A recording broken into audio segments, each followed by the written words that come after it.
মাধ্যমিক ২০২৬-এর ফাইনাল পরীক্ষার ইতিহাসের প্রত্যেকটা অধ্যায় থেকে ৪ নম্বরের কোন প্রশ্নগুলো তোমাদের জন্য ভীষণ গুরুত্বপূর্ণ, কোন প্রশ্নগুলো তোমাদের এবারে মাধ্যমিক পরীক্ষায় আসতে পারে, তা নিয়ে আজকের এই ভিডিওতে আমি আলোচনা করব।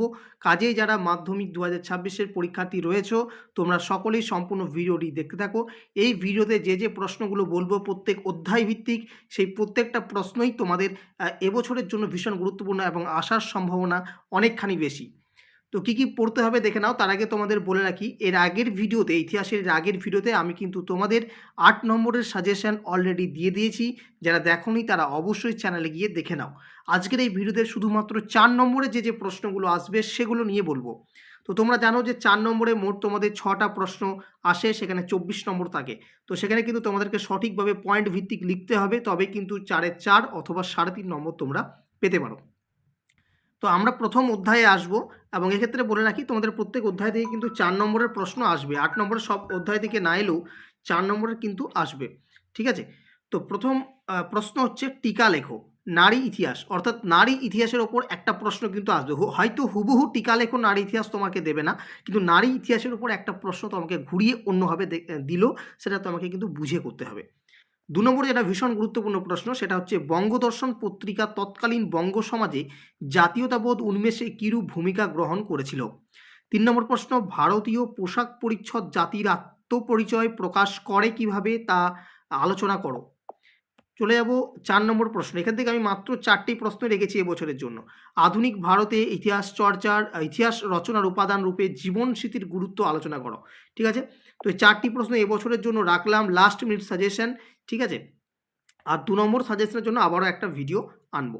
দ্বিতীয় অধ্যায় থেকে দেখে নাও। দ্বিতীয় অধ্যায় থেকে স্পষ্টভাবে বলে দিচ্ছি, ২০২৫ সালে কোনো প্রশ্ন কিন্তু ৪ নম্বরের এখান থেকে আসেনি। সুতরাং ২০২৬-এ এই অধ্যায় থেকে একেবারেই নিশ্চিত ৪ নম্বরের প্রশ্ন তোমাদের দেওয়া হবেই হবে, এবং সেক্ষেত্রে তোমাদের কিন্তু একটু বেশি পরিমাণ প্রশ্ন এই অধ্যায় থেকে মুখস্থ করতেই হবে। তো কী প্রশ্ন করবে? প্রথম, হুতম পেচার নকশা গ্রন্থে সমকালীন বাংলা সমাজ সংস্কৃতির যে চিত্র ফুটে উঠেছে তা সংক্ষেপে আলোচনা করো, যেটা 2018-তে অলরেডি একবার এসে গেছে। ২ নম্বর প্রশ্ন হচ্ছে যে নারী শিক্ষার প্রসারে রাজা রাধাকান্ত দেব ড্রিঙ্ক ওয়াটার বেথুনের ভূমিকা আলোচনা করো, অথবা ড্রিঙ্ক ওয়াটার বেথুন, দুটোই কিন্তু করবে, কারণ 2022 এসেছে, 2019 এসেছে। ৩ নম্বর প্রশ্ন, সেম ধরনের প্রশ্ন তোমাদের করতে হবে, একই ধরনের প্রশ্ন। গ্রাম বার্তার প্রকাশিকা পত্রিকায় বাংলার সমকালীন সমাজের কিরূপ প্রতিফলন ঘটেছে। আচ্ছা, এরপর তোমাদেরকে ৪ নম্বরের জন্য করতে হবে, ৪ নম্বরের প্রশ্ন করতে হবে, নীলদর্পণ নাটক থেকে ১৯ শতকের বাংলার সমাজের কিরূপ প্রতিফলন পাওয়া যায়। ৫ নম্বর প্রশ্ন করবে, উডের নির্দেশনামাকে এদেশের শিক্ষা বিস্তারের মহাসনদ বলা হয় কেন। ৬ নম্বর প্রশ্ন করবে, শিক্ষা বিস্তারে রাজা রামমোহন রায়ের ভূমিকা আলোচনা করো। ৭ নম্বর করবে, রামকৃষ্ণদেবের সর্বধর্ম সমন্বয়ের আদর্শ কীরূপ ছিল, অথবা প্রশ্নটাকে ঘুরিয়ে দেবে, ১৯ শতকে বাংলায় ধর্ম সংস্কার আন্দোলনে রামকৃষ্ণদেবের ভূমিকা সংক্ষেপে আলোচনা করো। ঠিক আছে? ৮ নম্বর করবে, লালন ফকিরের চিন্তাধারায় সর্বধর্ম সমন্বয় কীভাবে আত্মপ্রকাশ পেয়েছে। ৯ নম্বর করবে, মেকলেকে কি পাশ্চাত্য শিক্ষার জনক বলা যায়। এই ৯টি প্রশ্ন তোমাদের দ্বিতীয় অধ্যায় থেকে দিলাম, আশা করছি তোমরা এখান থেকে কমন পেয়ে যাবে। তৃতীয় অধ্যায় থেকে কি প্রশ্ন করতে হবে? আচ্ছা, আমি প্রথম অধ্যায় থেকে এই কারণেই বেশি দিইনি, কারণ দ্বিতীয় অধ্যায় থেকে তোমাদের একেবারে নিশ্চিত প্রশ্ন দেবে, সেহেতু প্রথম অধ্যায় থেকে কম প্রশ্ন করলেও আমাদের কোনো অসুবিধা নেই। তৃতীয় অধ্যায়, এখান থেকে দেখো তোমাদের কী দেবে। প্রথম প্রশ্ন যেটা করবে, যে কী উদ্দেশ্যে ঔপনিবেশিক সরকার অরণ্য আইন প্রণয়ন করেছিল। ২ নম্বর করবে, বিদ্রোহ অভ্যুত্থান বিপ্লব এর ধারণাটি ব্যাখ্যা করো। পরবর্তী ৩ নম্বরটা করবে, ফরাজি আন্দোলন কী, বা ফরাজি আন্দোলনের ওপর সংক্ষিপ্ত প্যারা পড়ে যাবে। ৪ নম্বর করবে, বারাসাত বিদ্রোহে তিতুমিরের ভূমিকা লেখো, অথবা বারাসাত বিদ্রোহের প্রকৃতি, ভীষণ গুরুত্বপূর্ণ কিন্তু বারাসাত বিদ্রোহ। ঠিক আছে? ৫ নম্বর করবে, ব্রিটিশ শাসনকালে ভারতে সংঘটিত বিভিন্ন কৃষক আদিবাসী বিদ্রোহের পরিচয়, কারণ কারণ ফলাফল বা প্রকৃতি, এই ৩টে জিনিস কিন্তু সংক্ষেপে ছোট করে তোমাদেরকে লিখতে হবে। ঠিক আছে? তো তৃতীয় অধ্যায় থেকে তোমাদের মাত্র ৫টি প্রশ্ন দিলাম, এই ৫টির মধ্যেই তোমরা কমন পেয়ে যাবে। চতুর্থ অধ্যায় থেকে দেখো কী প্রশ্ন করতে হবে। প্রথম, বঙ্গভাষা প্রকাশিকা সভাকে প্রথম রাজনৈতিক প্রতিষ্ঠান বলা হয় কেন। এই প্রশ্নটা আবার ২ নম্বরও দিয়ে দেয় অনেক সময়। ঠিক আছে? ২ নম্বরে তোমরা করবে, জাতীয়তাবাদের প্রসারে হিন্দু মেলার অবদান কী ছিল। ৩ নম্বর প্রশ্ন হচ্ছে, জাতীয়তাবাদের বিকাশে আনন্দমঠ উপন্যাসের ভূমিকা আলোচনা করো। ৪ নম্বর করবে, মহারানীর ঘোষণাপত্রের ঐতিহাসিক তাৎপর্য কী। 5 নম্বর করবে 1857 সালের বিদ্রোহে শিক্ষিত বাঙালি সমাজের ভূমিকা কী ছিল, খুব ইম্পর্টেন্ট প্রশ্ন। 6 নম্বর করবে তোমরা গোড়া উপন্যাসটিতে রবীন্দ্রনাথের যে জাতীয়তাবাদী ভাবধারার পরিচয় পাওয়া যায় তা বিশ্লেষণ করো। 7 নম্বর তোমরা করবে 19 শতকের জাতীয়তাবাদের বিকাশে ভারত মাতা চিত্রটির অবদান কী ছিল, ভীষণ গুরুত্বপূর্ণ কিন্তু একটু কম, ঠিক আছে। মানে প্রশ্নটা তোমাদের গুরুত্বপূর্ণ 24 এসেছে, সেহেতু 26 আসার সম্ভাবনাটা খুব একটা নেই, কারণ রিসেন্ট যেহেতু প্রশ্নটা এসেছে তাই রিপিট হওয়ার সম্ভাবনা কম, কিন্তু প্রশ্নটা ইম্পর্টেন্ট, তোমরা ছাড়বে না। কিন্তু আগের যে প্রশ্নগুলো দিলাম সেগুলো প্রত্যেকটা ইম্পর্টেন্ট, ঠিক আছে। পঞ্চম অধ্যায় থেকে এবছর প্রশ্ন আসার সম্ভাবনা প্রবল, তাই কী কী প্রশ্ন করবে দেখো। প্রথম করবে বাংলার বিজ্ঞান চর্চার বিকাশে বসু বিজ্ঞান মন্দিরের ভূমিকা, খুবই ইম্পর্ট্যান্ট একটা প্রশ্ন। 2 নম্বর করবে টিকা জাতীয় শিক্ষা পরিষদ, 2 নম্বর বা 4 নম্বর দুটোর জন্য কিন্তু আসতে পারে, জাতীয় শিক্ষা পরিষদের ওপর কিন্তু খুব ভালো করে পড়ে রাখবে। 3 নম্বর পড়বে বাংলায় মুদ্রণ শিক্ষার বিস্তারে গঙ্গা কিশোর ভট্টাচার্যের অবদান কী ছিল, যেটা 2018-2022 দুটোতেই এসেছে।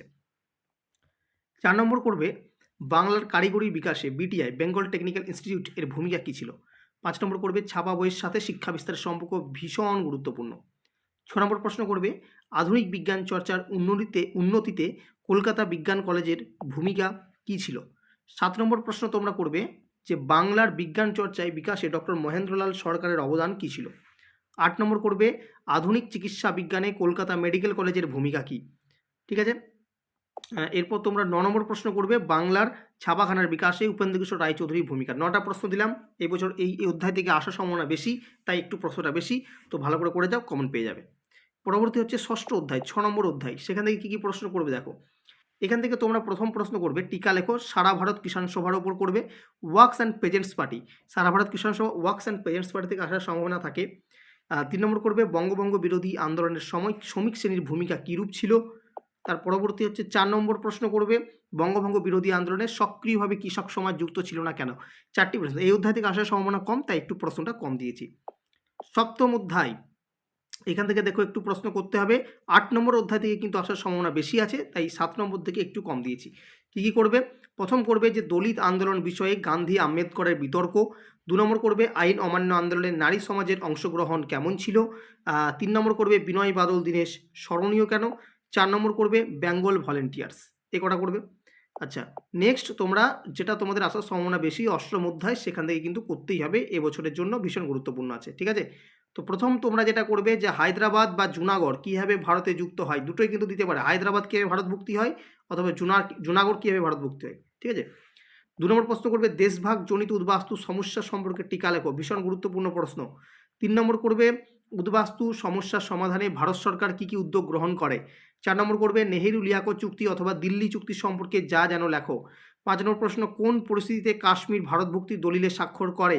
6 নম্বর করবে দেশভাগ ও দেশত্যাগ এর স্মৃতির কোন দিকগুলি আত্মজীবনী স্মৃতিকথায় তুলে ধরা হয়, ঠিক আছে। 6টা প্রশ্ন রইল এই অধ্যায় থেকে।